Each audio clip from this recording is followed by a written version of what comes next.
भारत और पाकिस्तान के बीच आज़ादी के बाद से चली आ रही रंजिश कई बार जंग में बदल गई।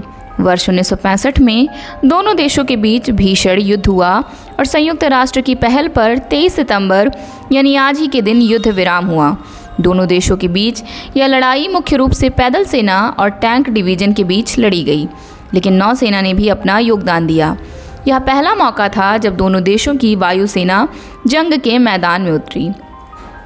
वैसे तो भारत पाकिस्तान कई बार जंग के मैदान में आमने सामने हुए हैं और हर बार भारत ने पाकिस्तान को धूल चटाई है, लेकिन 1965 की एक ऐसी जंग है जिसमें ना तो भारत की जीत हुई और ना ही पाकिस्तान की। हालांकि दोनों देशों की ओर से अलग अलग दावे जरूर किए जाते हैं।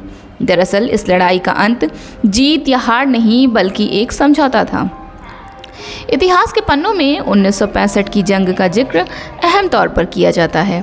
ऐसे में आज हम बात करेंगे इस जंग की कहानी की कि आखिर इसकी शुरुआत कैसे हुई और किन रास्तों से गुजरकर ये युद्ध खत्म हुआ। बीबीसी की एक रिपोर्ट के अनुसार 1965 की जंग की शुरुआत कच्छ के एक छोटे से इलाके से हुई थी।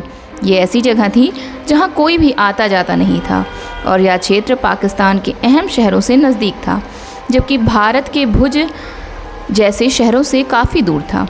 दरअसल इस इलाके में पाकिस्तान ने डींग और सुराई को जोड़ने वाली एक सड़क बनाई थी, जिसका भारत ने काफ़ी विरोध किया। दोनों सेनाओं ने यहाँ गश्त शुरू कर ली और चौकी बना दी। फिर यहाँ एक मुठभेड़ हुई, जिसके बाद बात लड़ाई तक पहुँची। यह बात 5 अगस्त 1965 की है, जब गुलमर्ग के पास एक शख्स अपनी भेड़ें चरा रहा था। उस दौरान उनके पास 2 अजनबी लोग आए जो उन्हें पैसे देकर पूछ रहे थे कि क्या यहाँ सेना की चौकी है। इसके बाद भेड़ चराने वाले शख्स ने कोई जानकारी नहीं दी और इसकी जानकारी भारतीय सेना को दी।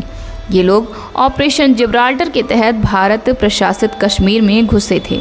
इसके बाद पता चला कि पाकिस्तान भारत की सीमा में घुस रहा है। ये जंग करीब 22 दिन तक चली थी। रिपोर्ट के अनुसार इस जंग में भारत के करीब 3000 और पाकिस्तान के करीब 3800 सैनिक मारे गए। इस युद्ध में भारत ने पाकिस्तान के 1840 वर्ग किलोमीटर क्षेत्र पर कब्जे का दावा किया, जबकि पाकिस्तान ने भारत के 540 वर्ग किलोमीटर क्षेत्र पर कब्जे का दावा किया। अब दोनों देश अपनी जीत का दावा करते हैं और दोनों ही देश का सैन्य उद्देश्य पूरा नहीं हुआ। कहा जाता है कि भारत ने 14% हथियारों का इस्तेमाल किया था। इस लड़ाई में पैदल सेना, टैंक, नौसेना, वायुसेना सभी ने हिस्सा लिया था। 22 दिन की ये लड़ाई संयुक्त राष्ट्र की पहल पर खत्म हुई थी। भारत का जवाबी हमला इतना मजबूत था कि पाकिस्तान को मजबूर होकर पैर पीछे करने ही पड़े। यह युद्ध 5 हफ्तों तक चला था और आखिरकार आज के दिन यानी 23 सितंबर को ही युद्ध खत्म करने की घोषणा की गई।